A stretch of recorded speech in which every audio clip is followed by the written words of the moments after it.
It, I mean,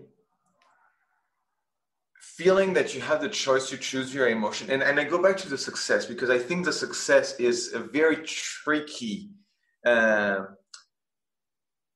word in our society because we're all taught to go after success. Like if you went to school, you're taught to go after success because what you want to go for at school is grades, good grades. So you're already told from childhood that you get rewarded by having a good grade. So you study for the grade. Then later it's a diploma, then it's a job, then it's the salary.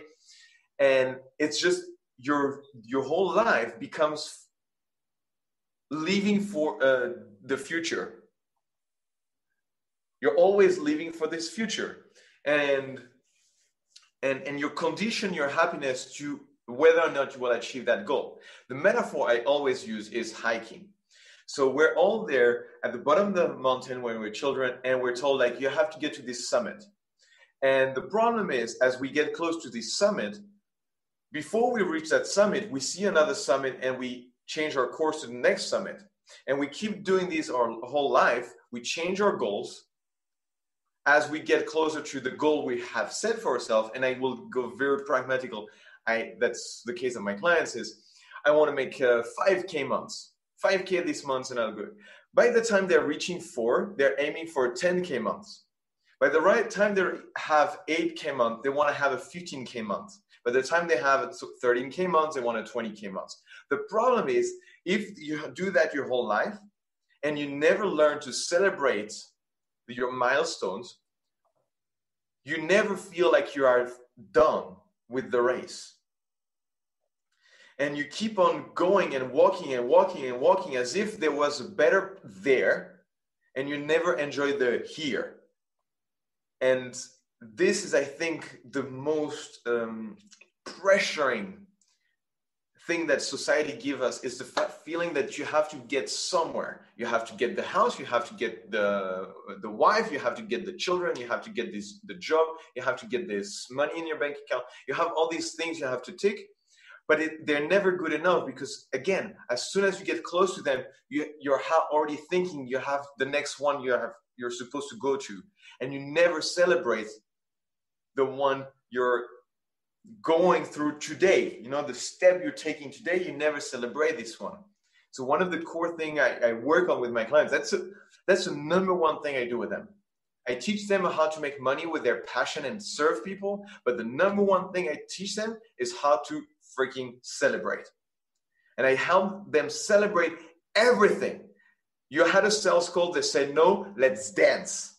You had the sales call. You used not to have sales call. You have made your offer. That's amazing. You get to the point where they listen to the offer. Let's celebrate that. And we celebrate everything because now, as much as you can still walk towards these amazing goals, toward this success you have set for yourself to be the champion in whatever area you want to be the champion in, you still enjoy the journey. And you don't condition your happiness to whether or not you will get to the destination. And therefore, you're winning. Like, because you're like detached from the outcome. You're just enjoying getting as close as possible. So is it the same? So I'm hearing the same. We have this framework here called be, do, have, or have, do, be. Okay. Yes. So most people say I have to have. So the have, do, be is I have to have this good job so that I can do it every day and I can be happy. Yes. Which 95% of the world lives. Versus where I believe you and I are is the be, do, have. I'm gonna be happy. I'm going to do that every day, and then I'm going to have my result. Yeah. So it's not attached to the result, but it's committed to the human being side versus the human doing or human having side. Exactly, 100%. I do use the same framework. That's interesting. I help my clients when they sign up, say, what do you want to have? What do you want to do? Because it's important. I think that I don't want to undermine the having, because this is a tangible part. That's like the mind loves to feel, touch, see, hear, and that's amazing. So that's the have, the things that you will have with your senses. But then in your day, you're just doing things. So you don't really have a car. If you look at it, the car is there in a space that you call your parking lot. But it's there. The car is not looking at you and say, oh, owner. The car doesn't think that. So you don't have a really like an ownership. You have the feeling of owning the car. So and that's the beauty of doing the have, do, be, is to identify, you want to have all these things because it will make you feel that you are, fill in the blank. And the beauty of that is once you identify what is the feeling you're after, it's a freaking feeling. I used to teach and perform theater. And what is it that you learn in theater? To act an emotion on demand. So therefore, if you're a good actor, you're not acting the emotion, you're experiencing the emotion on demand. And now I say, well, why would I do that only on a stage and not just in every day in my life? I choose to activate the emotion I want to feel. And I want to feel like, oh, I want to have a company and all this and all that in my have. Well, because I want to feel that I have this leadership position with the community around me. Cool. Could I choose to feel that right now, even if it's not the 5 million people, but 5 people today? Can I feel the exact same feeling? Yes. So what are a couple tips? Because people are listening to this right now and some people are like, yeah, right. I can't choose my feelings. I don't know how to do this. I don't want to be vulnerable. I don't want to be bad or wrong. Like I hear no's and don'ts all the time. Like there's so many people that have framework that says, don't do this or no, that's not good. You know, so it's even some of the words that we use on a day-to-day basis to have clarity. I know you train on that too. Yeah. So that people can get really clear to create those results. Because if you're not clear with your words, how are you? It's kind of like if you're not clear with your driving, how are you going to get to your destination? Yeah. So if you're like, hey, I'm going to go here, and you put it in the GPS, and then you go the opposite way, then you're probably not going to get to where your GPS says to go. But so many people can't take accountability for that. So many people can't be aware because they don't have the awareness at a high enough level to even be accountable. So what would be a simple first step so that somebody could say, you know what, I want something. And then maybe you can plug your website and somewhere where maybe they can reach out and look at what the next steps would be to be able to add value to their life. Yeah, I think I would love to share 3 steps that for me make like sense with the conversation we had. You know, we would have a different conversation. I would have shared something else, but here. Earlier, you were talking about have to. I don't have to wake up, and we were talking about this choice. So the number one thing is to observe how many times in a day you say have to. I have to. And my rule is I want to remove all the I have to and I need to by I want to. If I cannot find a way to replace that by I want to, then it should really get off my list. If I don't want to go to work, I need to change work. That means I want to change work and find a work where I find that I want to go to work. So the first thing I would say is remove I have to and replace it by I want to. And if you feel like it doesn't sound right, find a way to make it sound right. And the example I use is taxes. I have to pay taxes. No, you want to. You don't want to go to jail, so you want to pay your taxes. You know, and it changes everything when you want to pay your taxes. The second thing, and in the have, do, be that you mentioned is an activity I call the 10-year vision, is to go into 10 years from now. And what would you do if you could not fail? And really be bold and imagine whatever you came up with right now that you just wrote on the paper and thought, say, you did that in 5 years. Now you have 5 more years to get to the 10 years. What would you do if you could not fail?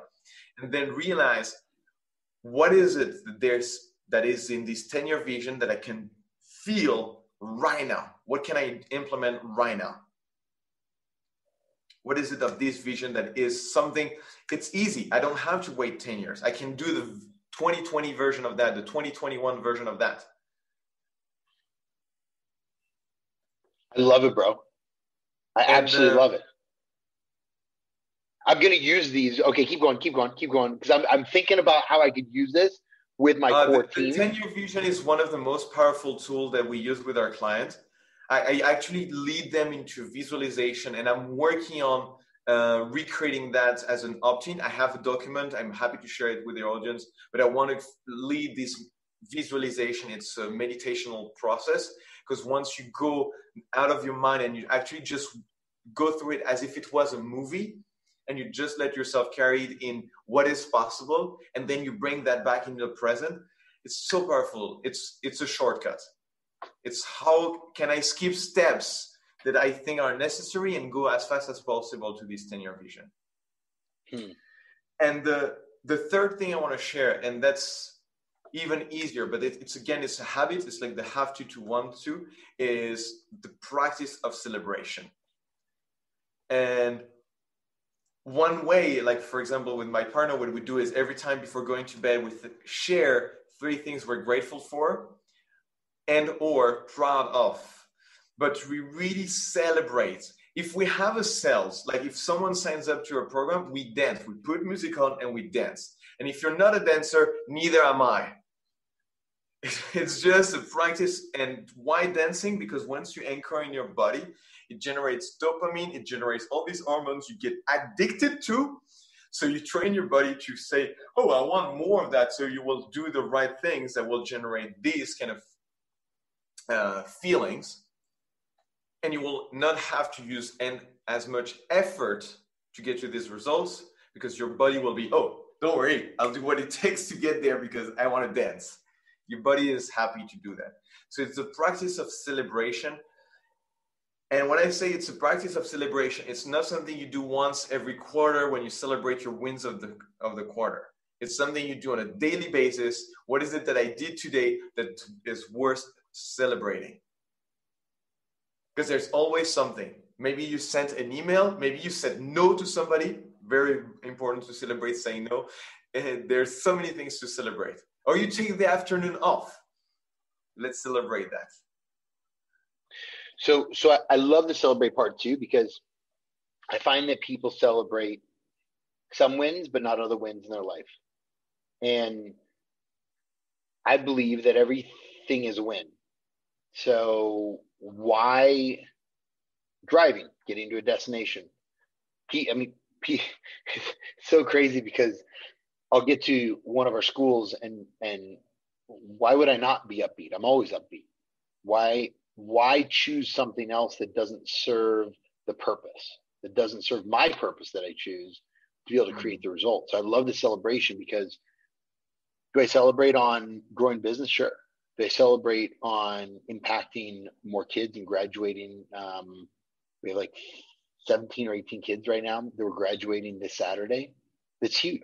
It's way bigger than the monetary reward, right? Yes. So yes, I have goosebumps. You have what? Goosebumps. So I mean, like, the parents cry.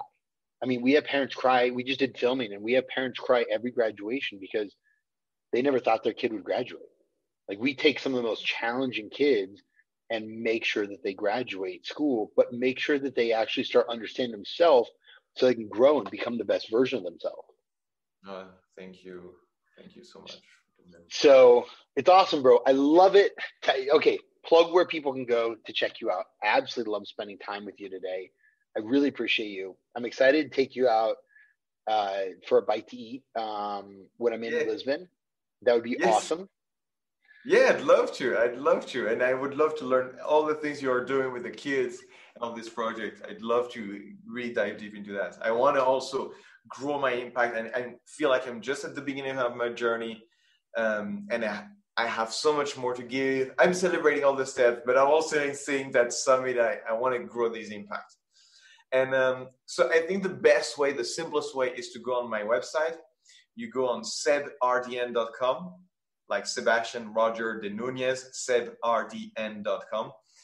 and all my Facebook group that you can